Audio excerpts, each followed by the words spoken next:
അഹ്ലുൽ ജന്നതി സലാസ, സ്വർഗത്തിലേക്ക് പോകുന്ന ആളുകൾ 3 വിഭാഗമാണത്രേ. 3 വിഭാഗമാണ്. അല്ലാഹു ഇതിൽ ഏതെങ്കിലും ഒന്നിൽ നമ്മളൊക്കെ പെടുത്തി തരട്ടെ.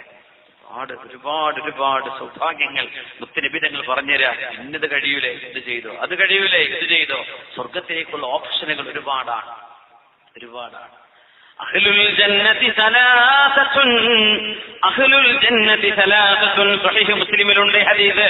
സ്വർഗത്തിലേക്ക് പോകുന്നവർ 3 വിഭാഗമാണ്. സുൽത്താനുൻ മുഖ്സിതുൻ മുവഫഖുൻ, നീതിമാനായ തൗഫീഖുള്ള നന്മ ചെയ്യുന്ന ഒരു അധികാരി. അത് പഞ്ചായത്ത് പ്രസിഡന്റ് ആവാം, വൈസ് പ്രസിഡന്റ് ആവാം, ട്രഷറർ ആവാം, സെക്രട്ടറി ആകാം, കലക്ടർ ആവാം, പോലീസ് ഉദ്യോഗസ്ഥനാവാം, ജഡ്ജാവാം, ആരുമാവട്ടെ. നീതിമാനായ ഒരു സുൽത്താൻ. വറജുലുൻ റഹീമുൻ റഖീഖുൽ ഖൽബി ലികുല്ലി ദീ ഖുർബാ വമുസ്ലിം, ഓരോ വിശ്വാസിയോടും സ്വന്തം കുടുംബത്തോടും ലോലമായ ഹൃദയത്തോടുകൂടെ പെരുമാറുന്ന മനുഷ്യൻ.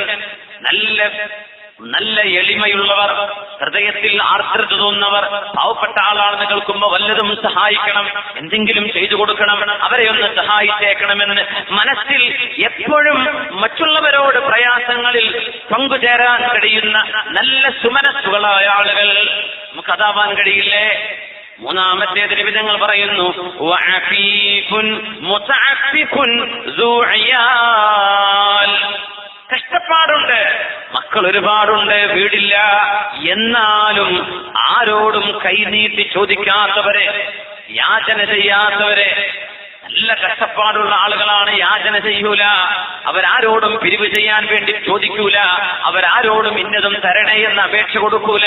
പൊതുജനങ്ങൾ ഒന്നും തരണ്ട, ഇലല്ലാഹി അശ്കൂ, ഞാൻ എന്റെ വേദന അല്ലാഹുവിനെ ബോധിപ്പിക്കുകയാണ്. അവരായിട്ട് ആരോടും ഒന്നും ചോദിക്കില്ല. അവർക്ക് വേണ്ടി മറ്റുള്ളവർ ചോദിച്ചേക്കാം, നമ്മൾ കൊടുക്കണം. കണ്ടറിഞ്ഞ് സഹായിക്കേണ്ടവരാണ്. ആരും കൊടുത്തില്ലെങ്കിൽ പോലും പരാതി പറയാത്തവരെ, കഷ്ടപ്പെട്ട് ജീവിക്കാൻ ആരോടും പരാതി പറയില്ല. നല്ല ആരോഗ്യമുള്ള 30-35 വയസ്സാവുമ്പോഴേക്കാ ഉസ്താദുമാര് വീടായിട്ടില്ല എന്ന് പറഞ്ഞ് പിരിവിന് വരുന്നത് ഗൾഫിലേക്കൊക്കെ.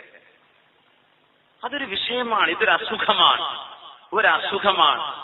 അവിടെ 20-25 കൊല്ലം ജീവിച്ചിട്ട് ഒരു 5 സെന്റ് വാങ്ങാൻ പറ്റാത്തവന്റെ മുമ്പിലാ. എത്ര വയസ്സായി ഉസ്താദിന്? 32 കഴിഞ്ഞു. എന്തേ വന്നത്? പോരായിട്ടില്ല.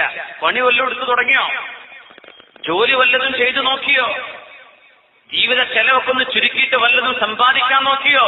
ഇതിനൊന്നും നേരില്ല. പെട്ടെന്ന് വീടാവണം, എന്നിട്ട് വേണം അടുത്ത മഹലിലേക്ക് ചാടാൻ, അതിന്റെ മേലക്കുള്ള പരടിപ്പിക്കാൻ. ഇത് ഉസ്താദുമാരും ശ്രദ്ധിക്കണം. നമ്മൾ വലിയ ആൾക്കാരായി നടക്കുന്നവരാണ്. നമ്മൾ യാചനക്ക് പ്രേരണ നൽകരുത്. നമ്മളത് ജനങ്ങൾക്ക് യാചന ചെയ്യരുതെന്ന് പഠിപ്പിക്കേണ്ടവരാണ്. തവക്കുൽ വേണമെന്ന് പഠിപ്പിക്കുന്നവരാണ് നമ്മൾ. കുട്ടികളെ കെട്ടിക്കാൻ അവർ തലയിൽ കൈവച്ച് കരയാ, പഠിച്ചോനെ എന്റെ കുട്ടിന്റെ കാര്യം എന്തെങ്കിലും കമ്മിറ്റിക്കാര് ചെയ്തു തരണേ. എവിടെ പോയി ഉസ്താദേ തവക്കുൽ? ആ ആയത്തൊക്കെ മറന്നോ? ആ ഹദീസൊക്കെ മറന്നോ? നമുക്കിത് വേണ്ടേ? സാധാരണക്കാർക്ക് വേണ്ടേ? പണ്ഡിതന്മാർക്ക് വേണ്ടേ? മുചാല്ലിമീങ്ങൾക്ക് വേണ്ടേ? ആരും ആരോടും യാചിക്കല്ലേ.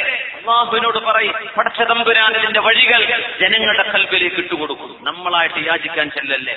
നമ്മളത് ചോദിച്ചു വാങ്ങിയാൽ നിന്റെ കാര്യം നീ നോക്കണോ എന്ന് അല്ലാഹു പറയും. അല്ലാഹു പിന്മാറുമെന്ന, പിന്നെ നമ്മൾ അതുകൊണ്ടങ്ങ് കുടുങ്ങിപ്പോകും. അതുകൊണ്ട് ഗൗരവത്തിൽ ചിന്തിക്കണം. സ്വർഗത്തിലേക്ക് പോകുന്ന ഒരു വിഭാഗം കഷ്ടപ്പാടുണ്ടായിട്ടും യാചിക്കാത്തവരാണ്. കഷ്ടപ്പാടുണ്ടായിട്ട് യാചിക്കാത്തവർ. കടം ചോദിക്കുന്ന പോലെയാണോ? ഫ്രീ ആയിട്ട് മനുഷ്യന്മാരോട് ചോദിക്കും. സ്വന്തം ആവശ്യത്തിന് വീട് പോലെയുള്ള കാര്യത്തിന് ഒരു അസുഖം വന്നു, ജോലി ചെയ്യാൻ നിവൃത്തിയില്ല. അത്തരം കേസുകളെ സംബന്ധിച്ചല്ല പറയുന്നത്, വേറെ നിർവാഹമില്ല, എന്നാലും യാചിച്ചുകൂടെന്നാണ്. അല്ലാത്ത ചെറിയ ചെറിയ വിഷയങ്ങൾ, വീട് പണി തീർന്നിട്ടില്ല, ആരോടായി പറയുന്നത്? 25 കൊല്ലം 1800-നും 1200 റിയാലിനും ജോലി ചെയ്തിട്ട് ഒരു തുണ്ട് ഭൂമി വാങ്ങാൻ കഴിയാത്ത സാധുവിന്റെ റൂമിൽ ചെന്നിട്ടാ പറയണത്, വല്ലതും തരണട്ടോ. ഉസ്താദല്ലേ പറയണത്, എങ്ങനെ കൊടുക്കാണ്ടിരിക്കുക? ഈ സാധു കൊടുക്കുകയാണ്. ഈ സാധു ഇങ്ങനെ ഒരുപാട് ആളുകൾക്ക് കൊടുത്ത ആളാണ്. ഈ പാവപ്പെട്ടവർക്കും വിഷമല്ലേ? സാധാരണക്കാരനായ ഒരു മുസ്ലിമിന്റെ തഖ്വയും സാധാരണക്കാരനായ ഒരു മുസ്ലിമിന്റെ, ഒരു പാവപ്പെട്ടവന്റെ ഖൽബിലെ ഈമാനിന്റെ ഉറപ്പും ഒരുപക്ഷെ പഠിക്കുകയും ഉണ്ടാവുകയും ചെയ്ത ആളുകൾക്ക് അതിലേറെ വേണ്ടതല്ലയോ എന്ന് സാന്ദർഭികമായി ഉണർത്തുകയാണ്. ആരെയും വിഷമിപ്പിക്കാൻ വേണ്ടി പറയല്ല, ചില സത്യം വിളിച്ചു പറയുക മാത്രമാണ്. അതിൽ നിങ്ങൾ അനിഷ്ടം വിചാരിച്ചു പോകരുത്. ഞാൻ എന്നെയാണ് ആദ്യം ഓർമ്മപ്പെടുത്തുന്നത്, പിന്നെ നിങ്ങളെ. അല്ലാഹു തആല നമുക്ക് അവൻ ഇഷ്ടപ്പെടുന്ന കർമ്മങ്ങൾ ചെയ്യാൻ തൗഫീഖ് നൽകട്ടെ. അഹ്ലുൽ ജന്നത്തി തലാസത്തുൻ, സ്വർഗ്ഗത്തിലേക്ക് പോകുന്ന വിഭാഗം 3 എണ്ണമാണ്. അതുകൊണ്ട് ഒന്ന് അള്ളാഹുവിന് വേണ്ടി നീതിയോടുകൂടെ കാര്യങ്ങൾ കൈകാര്യം ചെയ്യുന്ന ഭരണാധികാരി. 2 പാവപ്പെട്ടവന്റെ വേദനയിൽ പങ്കുചേരാൻ ഏറ്റവും ആർദ്രതയുള്ള അലിവുള്ള ഹൃദയമുള്ള ഒരു മനുഷ്യൻ. കാണുമ്പോ പാവമെന്ന് തോന്നുന്ന അല്ലേ? അങ്ങനെയല്ല, വല്ല ആക്സിഡന്റ് ഉണ്ടായി അവനെടുത്തിട്ട് വേഗം ഹോസ്പിറ്റലിലേക്ക് ഓടി കൊണ്ടുപോകല്ല, എടുത്തിട്ട് ഫോട്ടോ എടുക്കുകയാണ്. അങ്ങനെ തന്നെ തമാശ പറയാറുള്ളതല്ലേ, കുളത്തിൽ മുങ്ങി മരിക്കുകയാണെങ്കിൽ വീഡിയോ എടുക്കുക, ആ ഫോണൊക്കെ വെച്ചിട്ട് ചാടിയിട്ട് അവനെ രക്ഷപ്പെടുത്താൻ നോക്കല്ല.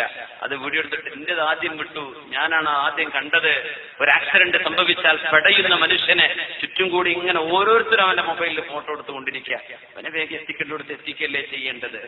ആർദ്രത നഷ്ടപ്പെടുകയാണ്, കാരുണ്യം കൽബിന് നഷ്ടപ്പെട്ടുകൊണ്ടിരിക്കുന്ന കാലമാണ്.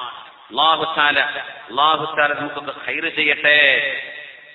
സ്വന്തം ബന്ധുക്കളോട്, വിശ്വാസി സമൂഹത്തോട് പ്രത്യേകിച്ചും ഹൃദയത്തിൽ അലിവുള്ള ആളുകളാണ് 2ാമത്തെ വിഭാഗം.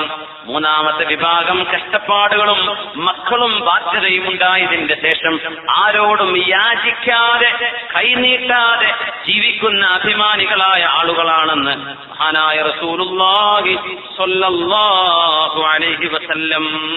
صلوا على النبي محمد وآله. اللهم صل على سيدنا محمد وعلى آل سيدنا محمد وبارك وسلم عليه. اللهم صل على سيدنا محمد وعلى آل سيدنا محمد وبارك وسلم عليه. ഒരുപാട് സ്വലാത്ത് നമ്മുടെ ഹബീബിന്റെ ഹളറത്തിലേക്ക് എത്തും. അള്ളാഹു എത്തിച്ചു കൊടുക്കട്ടെ, അവിടുത്തെ അള്ളാഹു സന്തോഷിപ്പിക്കട്ടെ.